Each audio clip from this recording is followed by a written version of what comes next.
السلام علیکم۔ آج ہم قرآن مجید کی ایک بہت اہم سورۃ الحجر۔ یہ آیات قرآن مجید کے حقائق، تخلیق اور ہدایت سے ماخوذ ہیں، جو ایک آسمانی کتاب ہونے کا اعلان کرتی ہیں اور ان لوگوں کی حالت بیان کرتی ہیں جو نافرمانی کرتے ہیں۔ یہ رب کی تخلیق کی قدرت کو ظاہر کرتی ہیں، آسمانوں میں برجوں سے لے کر زمین کی وسعت اور اس کی برکتوں تک۔ اہم قصوں میں سے یہ آدم کی تخلیق اور اس کے سامنے فرشتوں کے سجدے کا واقعہ بیان کرتی ہیں، ماسوائے ابلیس کے انکار اور اس کے نتیجے میں اس کی لعنت۔ مزید برآں یہ قوم لوط کی تباہی اور دوسری نافرمان قوموں کے انجام کی مثالیں پیش کرتی ہیں، اور بالآخر یہ مومنوں کو جنت کے وعدے اور رحمت و عشمے کے پہلوؤں پر زور دیتی ہیں۔ کی ابتدائی 99 آیات پر بات کریں گے۔ وعلیکم السلام۔ جی، یہ آیات واقعی بہت گہری ہے۔ ان میں تخلیق، ہدایت، تاریخ، کئی پہلو ہیں۔ بالکل، اور شروع میں ہی ایک بڑا آپ کہہ لیں تضاد سا نظر آتا ہے، مطلب وہ لوگ جو ایمان نہیں لاتے بعد میں پچھتائیں گے۔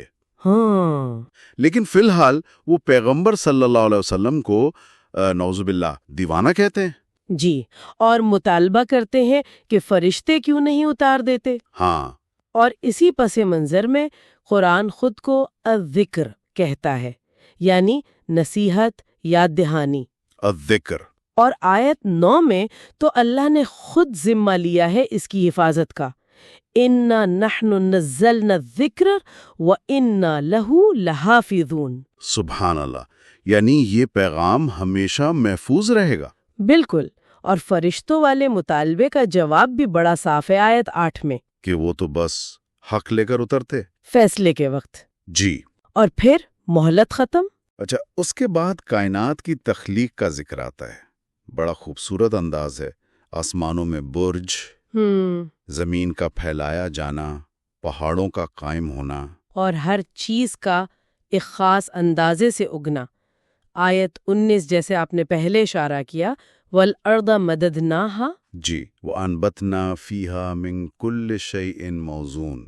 موزون یعنی توازن کے ساتھ۔ بالکل، یہ سب اصل میں نشانیاں ہیں غور و فکر کرنے والوں کے لیے۔ کس چیز کی نشانیاں؟ اللہ کی قدرت کی، اس کی حکمت کی، جیسے آیت 86 میں آیا ہے، الخلاق العلیم، پیدا کرنے والا، سب کچھ جاننے والا۔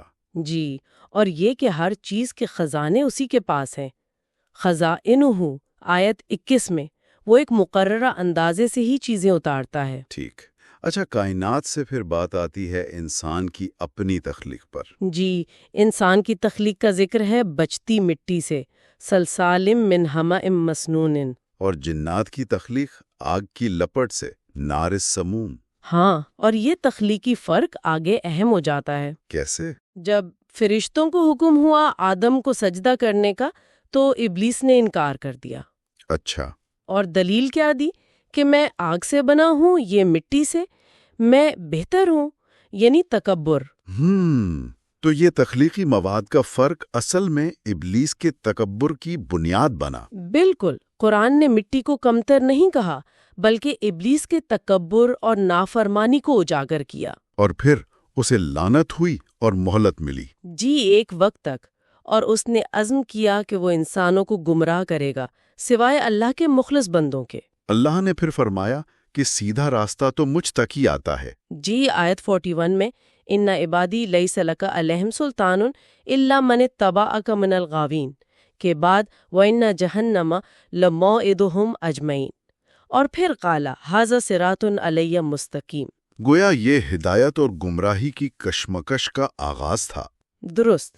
اس کے بعد سورت ہمیں تاریخ کی طرف لے جاتی ہے، ان قوموں کا ذکر جنہوں نے سرکشی کی۔ جی، قوم لوط کا قصہ ہے تفصیل سے، ان کی بستی الٹ دی گئی، پتھر برسائے گئے۔ ہاں، پھر اصحاب الایکہ کا بھی ذکر ہے۔ جی، آیت 78 گھنے درختوں والے، شاید قوم شعیب جو ناپتول میں کمی کرتے تھے، اور اصحاب الحجر آیت 80 سے ہاں یعنی پتھروں والے، قوم سمود جنہوں نے پہاڑوں میں بڑے شاندار محفوظ گھر تراشے تھے۔ آیت 82 میں ہے وَكَانُوا يَنْحِتُونَ مِنَ الْجِبَالِ بُيُوتًا آمِنِينَ، محفوظ گھر۔ لیکن وہ حفاظت انہیں عذاب سے نہ بچا سکی۔ ان سب میں کیا مشترک سبق ہے؟ دیکھیں یہ صرف رسولوں کا انکار نہیں تھا، یہ معاشرتی بگاڑ کی مختلف شکلیں تھیں، اخلاقی گراوٹ، معاشی بے ایمانی، اپنی طاقت پہ غرور، اور انجام سب کا تباہی۔ جی، اور یہ بات واضح ہوتی ہے کہ جواب دہی ہو کر رہے گی۔ آیت 92 فَوَرَبِّكَ لَنَسْأَلَنَّهُمْ أَجْمَعِينَ، قسم کھا کر کہا گیا کہ سب سے پوچھا جائے گا۔ لیکن ساتھ ہی اللہ کی رحمت کا بھی ذکر ہے۔ بالکل، آیت 49-50 میں فوراً بعد نَبِّ عِبَادِي أَنِّي أَنَا الْغَفُورُ الرَّحِيمُ وَأَنَّ عَذَابِي هُوَ الْعَذَابُ الْأَلِيمُ، میری رحمت بھی ہے اور میرا عذاب بھی شدید ہے۔ توازن ہے۔ جی، جیسے ابراہیم کے مہمان فرشتوں کا قصہ ہے، بیٹے کی خوشخبری بھی لائے اور قوم لوط علیہ السلام پر عذاب کی خبر بھی۔ تو اگر ہم سمیٹے ان آیات کا مرکزی پیغام کیا بنتا ہے؟ میرے خیال میں پہلا تو یہ کہ قرآن الذکر ہے، ایک دائمی ہدایت جس کی حفاظت اللہ کے ذمے ہے۔ صحیح۔ دوسرا، کائنات اور اپنی تخلیق میں غور و فکر کی دعوت۔ تیسرا، انسان کے سامنے ہدایت اور گمراہی کا واضح انتخاب، جس کی مثال آدم و ابلیس کے واقعے سے شروع ہوتی ہے۔ اور چوتھا، تاریخ سے عبرت، پچھلی قوموں کے انجام میں نشانیاں ہیں۔ اور آخر میں نبی کریم صلی اللہ علیہ وسلم اور اہل ایمان کے لیے تسلی اور ہدایت کہ صبر کریں، اللہ کی تسبیح اور عبادت میں لگے رہیں۔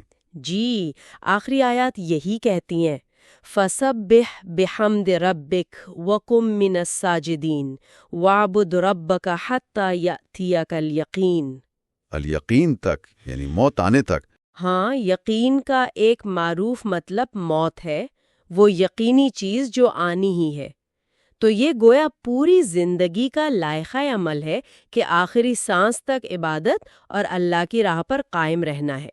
یہ سوچنے کی بات ہے کہ وہ جو آیت 41 میں صراطٌ علیہ مستقیم کا ذکر تھا، جی، کیا ہم واقعی اس سیدھے راستے پر ہیں جو اللہ تک جاتا ہے؟ یہ سوال تو ہر ایک کے لیے ہے۔ بالکل، یہ وہ بنیادی انتخاب ہے جو ہماری زندگی اور آخرت دونوں کا رخ متعین کرتا ہے۔